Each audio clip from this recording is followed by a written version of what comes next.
And Lakshmi ma'am அவங்களோட நான் நடிக்கிறதுக்கு முன்னாடி இந்த நிப்புரவாங்கிற படத்துக்கு ம். அதான் என் செகண்ட் ஃபிலிம் வைசாக்ல ஷூட்டிங். அதுதான் அவங்களுக்கும் எனக்கும் ஃபர்ஸ்ட் டைம் மீட்டிங். பாலகிருஷ்ண படம். பாலகிருஷ்ணா படம். அதுல வந்து நாங்க இங்க சென்னை டு இதுல ஹவுரால ஃபர்ஸ்ட் கிளாஸ்ல அம்மா, நானு, லக்ஷ்மி மேடம் 3 பேர் தான் இருக்கோம்.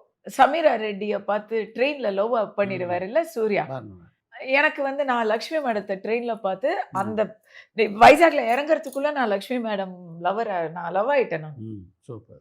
எவ்ளோ நாள் அதுதான் சினிமானா உடனே இப்ப யாரோ ஒருத்தர் நீ நடிகை தானே உன்கிட்ட எடைய கேட்காம ட்ரம்ப பத்தியும் மோடிய பத்தியுமா கேட்க முடியும்னு ஒரு ஊடகவியலாளர் கேட்டாருங்க. அவங்கலாம் லக்ஷ்மி மேடத்துக்கிட்ட பேச முடியுமான்னு பார்க்கணுங்க. ம். அவ்வளவு நாலேட்ஜ். உண்மைதான். கமல் எப்படி ஒரு என்சைக்ளோபீடியாவோ, லக்ஷ்மி மேடம் ஒரு என்சைக்ளோபீடியாங்க. அவங்க பேசும்போது அந்த பேச்ச கேட்டு நம்ம வந்து அதுல அவங்க சொன்னதுதான். அட்வான்ஸ் வாங்குனா நான் லாங்குவேஜ் பேசுவேன். உடனே வரும் அப்படின்னு சொன்னதுதான். அது மைண்ட்லயே எனக்கு பதிஞ்சிடுச்சு. அவங்கள மாரி ஆகணும். அவங்க தான் trend setter. TV program, reality ஷோஸ்க்கு ஃபர்ஸ்ட் அவங்க தான். ஆமா.